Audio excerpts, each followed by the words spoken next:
వారికి ఎంతైనా ధనాన్ని ఇచ్చే అధికారం నాకు ప్రసాదించండి అని కోరింది. స్వామివారు సంతోషించి తథాస్తు అన్నారు. కానీ అక్కడ ఒక చిన్న నియమం పెట్టారు.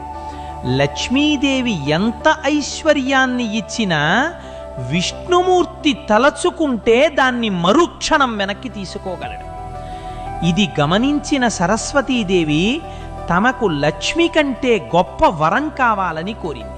అప్పుడు స్వామివారు, తల్లి, నీవు ఇచ్చే జ్ఞానాన్ని మాత్రం ఈ సృష్టిలో నేను కూడా వెనక్కి తీసుకోలేను అని వరమిచ్చారు.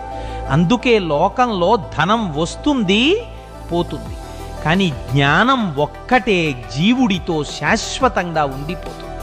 అందుకే నాయన, పోయే ధనం కోసం కాదు, ఏ దేవుడు కూడా దొంగిలించలేని ఆ అక్షర జ్ఞానం కోసం ప్రయత్నించు.